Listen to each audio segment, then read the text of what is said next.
نبی پاک علیہ السلام نے فرمایا جب تم استغفار کرتے ہو نا تو اللہ ہر مشکل سے نکلنے کے لیے تمہیں رستہ عطا فرماتا ہے، اور اللہ تمہیں وہاں سے رزق عطا کرتا ہے جہاں سے تمہارا کبھی گمان بھی نہیں گیا ہوتا۔ کبھی نہ توجہ کریں، جب پوری طرح ٹوٹ جائیں نا پھر توجہ کریں رب کی جانب، جب پوری کوشش کریں کام نہ ہو تو پھر بیٹھ جائیں اپنے مالک کی بارگاہ میں، مالک اسباب جمع کر لیے اب تو مدد فرما۔ جب پوری طرح حضرت ابراہیم علیہ السلام کے پاس مہمان بڑے آیا کرتے تھے، مہمان نواز بھی بڑے تھے، بغیر مہمان کے کھانا ہی نہیں کھاتے تھے، بڑے مہمان نواز تھے۔ تو قحط پڑ گیا مصر میں، غلہ ہی نہیں ملتا۔ حضرت ابراہیم کا ایک دوست تھا، آپ فلسطین میں تھے، وہ مصر میں تھا۔ آپ نے اس کے پاس اونٹ بھیجے کہ 4-5 اونٹوں پر غلہ اناج رکھ کے مجھے روانہ کر تاکہ میں اپنے جو میرے پاس مہمان جمع ہیں ان کو کھانا تو دے سکوں۔ وہ اونٹ روانہ ہو گئے۔ حضرت حکیم الامت مفتی احمد یار خان صاحب رحمۃ اللہ لکھا ہے، چلے گئے اونٹ۔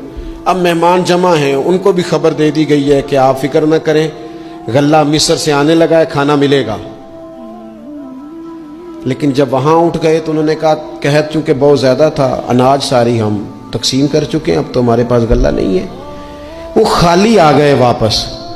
جب وہ خالی واپس آ رہے تھے نا اونٹ، تو جو آپ کے خدام لینے گئے تھے ان کے دلوں میں یہ خیال آیا کہ ہم اگر خالی واپس جائیں گے تو وہ جو مہمان ہیں وہ دیکھیں گے تو وہ تو بڑی آس امید لگائے بیٹھے ہیں کہ ہمیں آج کھانا ملے گا، تو وہ تو بیچارے مایوس ہو جائیں گے۔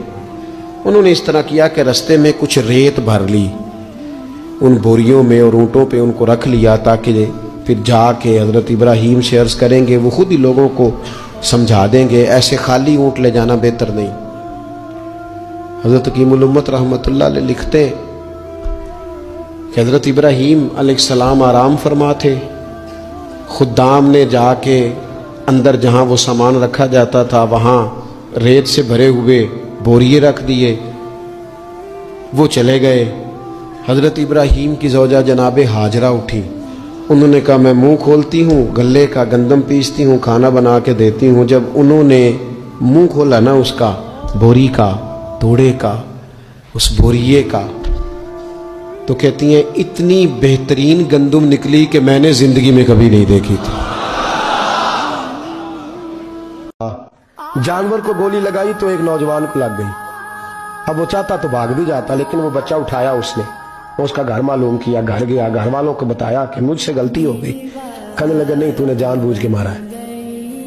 کہنے لگا وہ تمہاری مرضی ہے۔ کیس لگا، اس کو انہوں نے پھانسی کا حکم دے دیا۔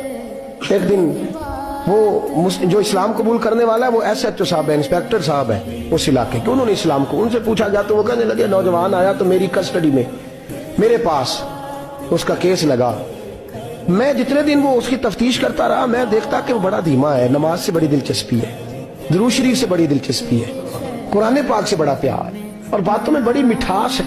اور کہتے ہیں جب میں نے اس کو کہا ایک دن کہ یار تو بھاگ جاتا، تجھے کیا ضرورت پڑی تھی مصیبت کو گلے ڈالنے، مجھے پتا ہے تجھے غلطی سے ہوا، تو پہلے جانتا نہیں تیری دشمنی کیا ہوگی۔ تو کہنے لگا میں کیسے بھاگ سکتا تھا، میرے نبی نے جو دین دیا ہے وہ دوسروں کی خیر خواہی کا مذہب ہے صلی اللہ علیہ، کیسے بھاگ سکتا تھا۔ کہتے ہیں خیر سزا کا حکم تھا، جیلر اور میں دونوں اس کی دیکھ بھال کرتے۔ ایک دن ہمیں اس سے پیار ہو گیا، ایک دن کہنے لگا ایک مسئلہ ہے، اس کے تو گھر کو میں نے اجاڑا ہے، میری وجہ سے کوئی اور گھر بھی اجڑ جائیں گے۔ کہا وہ کیا؟ کہنے لگا کئی لوگوں کی امانتیں میرے پاس، مہربانی کرو مجھے 2-4 دن کا ٹائم دو، میں وہ امانتیں دے آؤں، یا کچھ لوگ ہیں میرے جاننے والے ان کے سپرد کار ہوں۔ کہتے ہیں ہمیں اس کے سے پیار ہو گیا، ہم نے اس کو جانے دیا۔ اب جس دن پھانسی لگنی تھی اس دن وہ آیا ہی نہ۔ اب وہ جو قاضی صاحب تھے، جج صاحب تھے، انہوں نے کہا کہ پھانسی لگے گی اس جیلر کو جس نے جانے دیا۔ تو این وہ ٹائم جب جیلر کو پھانسی لگنی تھی وہ نوجوان بھاگا ہوا واپس آ گیا، بھاگا ہوا واپس آ گیا۔ تو وہ جیلر اور وہ انسپیکٹر وہ دونوں کھڑے ہیں۔ کہا کیوں دیر سے آئے؟ کہنے لگا کشتی میں بیٹھا تھا، اس نے ہجکولے کھائے، لوگ ڈوب گئے، میں بچ گیا۔ کہا پھر تو کیسے آیا؟ کہنے لگا تیر رہا تھا تو بڑی مشکل سے تیرتے تیرتے سارے رستے اللہ سے دعا مانگتا ہوں، یا اللہ ایک میری وجہ سے پہلے گیا ہے، 2 اور نہیں جانے چاہیے، دعا مانگتا ہوا یہاں تک پہنچا ہوں۔ انہوں نے کہا یار تو زندگی بچا سکتا تھا، تو نے کیوں نہیں بچائی؟